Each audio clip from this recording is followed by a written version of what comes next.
Hello and welcome to a short video about audio on the Akaso Brave 7. So this video will be of interest to you if you have an Akaso Brave 6 Plus, a Brave 7 or a Brave 8. So the situation is, a few weeks ago I wanted to buy an action cam. I don't use an action cam very often, so I didn't want to go out and buy a GoPro. After reading a few reviews, it seemed that the Akaso Brave 7 was a pretty good buy. So it's a kind of a GoPro clone, and complete with all these accessories and so forth. I paid just over £100 on Amazon for it. So I think it was quite a good buy. I was aware from reviews that the quality of the onboard audio, the internal microphone, was not great, but I wasn't too worried about that because for most of what I do I'm probably going to be using an external microphone. Anyway, having received the camera, the video quality is not bad. It's very acceptable for the price, and it's good enough for what I want to do. The internal microphone sound quality is not great. So what I did is I went out and bought the Akaso-branded external microphone.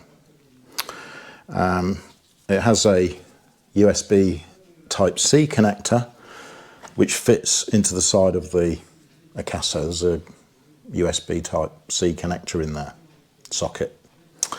And I did a little bit of recording with it. I tried it out. And in fact the quality was terrible. It was really bad. So I returned the original microphone that I bought and I swapped it out for a replacement. And the replacement was equally bad. The sensitivity is very poor. It's very, very directional. And the frequency response is very poor. The lower frequencies are not great. So clearly there's an issue with this Akaso external microphone. It's relatively expensive. I think it costs £9 delivered. So it's not an expensive device. And what I'll do is I'm going to slip a little bit of footage into this video now so you can actually see me using this, and you'll see how poor the quality is. So this is me recording using the unmodified original Akaso external mic, and you'll probably be able to hear that the sensitivity is rather poor. My voice sounds rather quiet and thin, and it only seems to be picking up the higher frequencies, a little bit like talking on a landline telephone. So what we'll do is we'll put the new microphone capsule in and see if we've improved the performance at all. So the first thing we're going to do is we're going to look at how we can improve the performance of this Akaso microphone, and then following that we're going to look at how we can connect other kinds of microphone, including wireless external microphone, to the Akaso Brave 7. Akaso themselves don't sell, at the moment at least, a wireless external microphone. Obviously that's a big downside if you're going to buy one of these.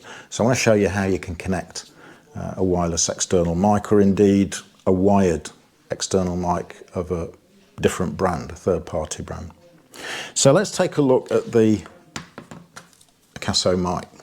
Okay, if you want to zoom in. So obviously I've had this apart before because I needed to see what was in there. Actually it comes apart without any tools. You can literally pull the thing apart. So the foam muff pulls off, and then there is an end cap over the microphone which we can just pry off with our fingernail, and then it's not glued in or anything. There is the electret condenser microphone capsule. So you'll see there's the mic capsule there. It's 10mm in diameter and 5mm in depth, and you'll see there's two connecting wires going onto it. There's a red wire which is the signal wire, and that goes to pin 8 in the USB USB-C connector. I'll talk about USB-C later. And you can see there's the braid or shield which goes to the other terminal on the microphone. So the way these electret condensers work is they're all pretty much the same. The red wire is the signal wire, and that receives an energizing voltage from the camera that actually powers up the microphone. There's a little bit of circuitry inside the mic, and the microphone capacitive membrane needs a voltage on it, and then the braid is the ground connection. And normally on most of these capacitor microphones, the braid goes to the terminal, which has 3 small tracks radiating from it. That signifies it's the ground or screen connection. But I'll slip an image into the video showing you exactly how those connections are made. So my suspicion is, well, there's 2 issues. The audio processing inside the camera itself is probably not that great, but in particular, I suspect we can improve the quality of the microphone a lot by simply replacing this condenser capsule. And these condenser capsules are relatively cheap. They're sort of 50 pence each. So knowing the dimensions, I bought a replacement microphone capsule. In fact, I had to buy a bag of 8, which cost me about £5. So I bought a replacement microphone capsule. This is a type CZN15E. So this is a very common capacitor microphone capsule that's in a lot of computer mic, headset mics and so forth. It's very widely used, but it's been around 20-30 years. So that's the CZN15E. I'll put that type number in the video description. And you can see that it's the same diameter as the Akaso capsule. It's a little bit deeper. The Akaso capsule was 5mm. The replacement is about 7mm. But there's adequate room for it in the housing. So what we need to do is we need to replace, by desoldering those 2 solder joints, the Akaso capsule with this replacement capsule, which hopefully is of a higher quality. On the Akaso capsule, there's a tiny component, a chip component between the positive and ground, which I think is just a resistor. I don't think that component's critical, so I'm going to ignore that. And we need to make sure that we connect the braid, the ground on the cable, to the pin on the new capsule that has the 3 tracks radiating from it. So you need a good fine soldering iron to be able to do this, and good eyesight and a steady hand. So let's go away and replace it now and see if we can improve the quality.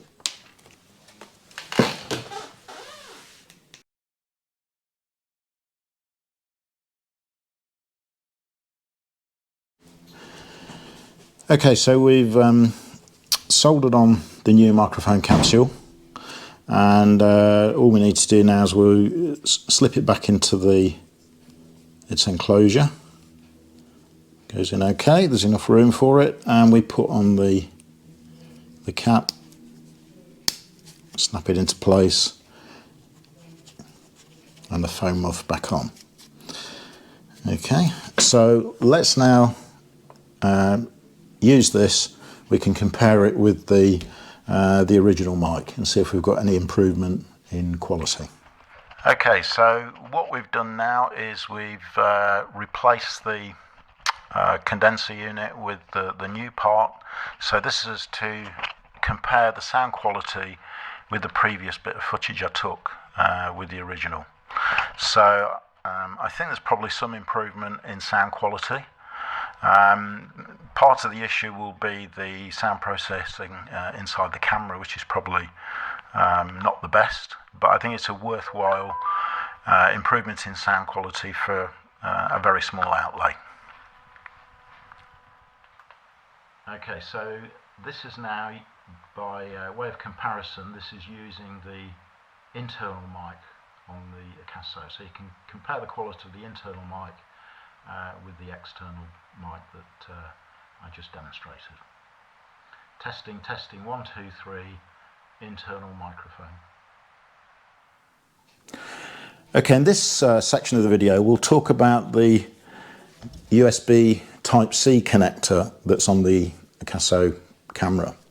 Now, in a lot of reviews I've seen people say that you can't connect a non-Akaso microphone to the camera, and also that you can't connect a wireless camera to the microphone. And I think part of that stems from a misunderstanding of USB-C.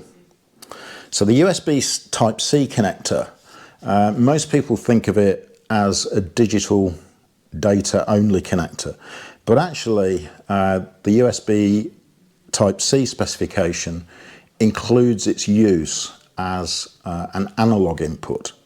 So I suspect a lot of the people who have been complaining about not being able to use third-party microphones with the Akaso have been using either the wrong kind of adapter or the wrong kind of connector, because a lot of the USB-C connectors for microphones include within the connector an analog to digital converter, or they're a digital only input. They don't have the facility for an analog signal input. So in this particular case, in the case of the Akaso, we need to use USB-C analog audio input. Okay. Now you can investigate USB-C, the pin out, by using a little thing like this. This is a little breakout board. So this enables me to connect a USB-C wire, USB connected to it, and then I can check out each of the pins. So USB-C is a flippable connector. We can disconnect it and rotate it and we get exactly the same connections, because there are 12 pins on the top, 12 pins on the bottom of the connector, and those pins are dualed up. So pin 1 on the top, if we flip the connector over, becomes pin 1 on the bottom and has the same functionality. Okay, so 12 on the top, 12 on the bottom, with all the functions repeated. So in the analog audio mode, and I've got a, maybe this will help. So these are the 12 pins on USB Type-C. Now the pins 1 and 12 are ground. We've got bus power on pins 4 and 9, and we've got transmitted data on 2 and 3, received data on 10 and 11. So these are all used for digital data transfer. But in an analog mode, what we do is we connect, if it's a microphone, we connect the microphone positive to pin 8. So pin 8 is the supplementary bus input. So USB Type-C for analog microphone input means the microphone positive needs to go to pin 8 on USB-C. The microphone negative will go to pin 1. The other important thing is that pin 5, here it's marked CC. That means configuration channel. And the configuration channel tells the host device, in this case the camera, what is connected to it. So it tells the host device where it's connected to a charger, something that wants to transmit digital data, or something that wants to receive digital data. To tell the host device that it's an analog input, this pin 5, the configuration channel, needs to be grounded. Okay, so in the Akaso external mic, pin 5 is connected to ground, and that tells the camera that a microphone with an analog signal is connected to it, and that switches it into its analog recording mode. Okay. Now what I suspect is that people have been using connectors and adapters which don't meet the specification. This is part of the standard USB-C specification. In addition to this, I think problems often arise because the adapters are sometimes 3-pole. So this is a 3-pole connector, and sometimes they're 4-pole. Obviously the adapter can have plugs or sockets on them. So the 3-pole is known as TRS. That means tip, ring and shield. In a 3-pole connector used for an analog microphone, the tip is the microphone signal and the shield is the ground. So in this particular case, the tip needs to go to pin 8 on the USB-C connector, and the shield needs to go to ground, and then we need to connect that within the connector. We need to connect that pin 5 to ground as well to configure the camera correctly. Confusion arises when people start to mix up the 3-pole TRS, tip, ring, shield, with the 4-pole tip, ring, shield. Now there are actually 2 standards for the TRS, but the most common standard that most microphones use is the CITA standard, CITA. And the tip and the first ring are used for audio out from the device. So that would be typically headphones or a loudspeaker, left and right channels. The second ring is ground, and then the shield is actually the microphone signal. So I suspect in some cases people are having problems connecting external microphones via adapters, 3.5mm to USB-C adapters, because they are mixing up TRRS and TRS. So you have to be really careful, because if you plug a TRRS into a type TRS socket, you'll get no signal. Okay, so there's quite a lot to think about, and what I'll do is I'll insert into the wiring diagrams, I'll insert into the video some wiring diagrams which illustrate this. So what I'm going to show you in a moment is how we can use this particular adapter. So this is a TRS adapter to USB Type-C, and I'm going to plug it into this wireless microphone receiver. It's a small wireless mic I've got, and I'll do a little bit of video showing me connecting the wireless mic transmitter to the receiver plugged into the Akaso, and you'll see that it works.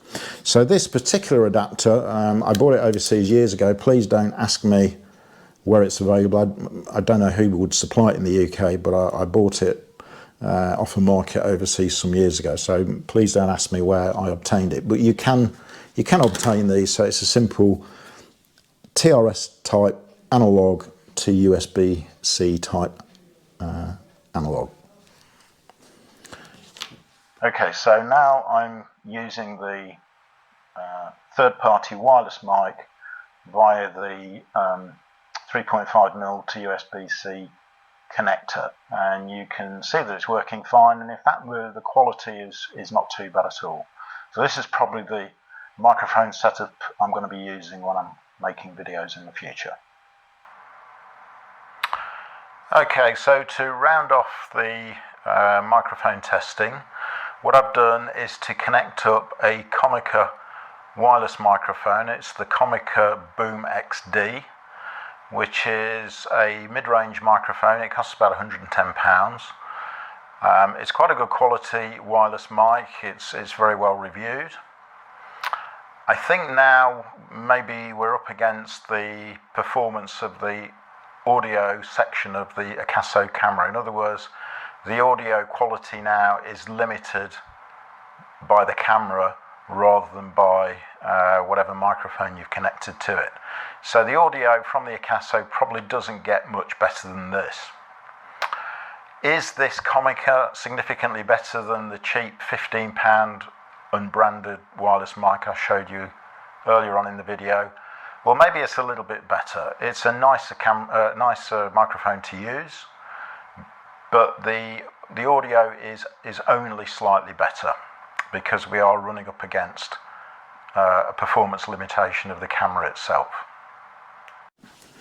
Okay, so in conclusion, I've demonstrated that you can easily improve the Akaso branded external mic by quick and simple replacement of the condenser capsule. All you need, you don't need any tools, all you need is a precision soldering iron.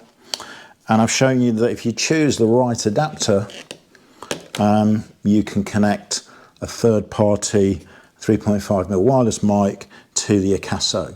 So the key thing there is you need to choose a 3.5mm to USB-C that is for the USB-C analog audio input standard, and you need to be aware of whether you're using TRS or TRRS 3.5mm connectors. Now, a lot of third-party microphones will be 4-pole, some will be 3-pole. That's TRRS and TRS. So you need to make sure you're using the right adapters, otherwise you'll get no signal. But basically, my view is the video of from this thing's pretty good. It's quite acceptable. In fact, it's very good for the price, I would say. And the audio can be significantly improved over the stock quality.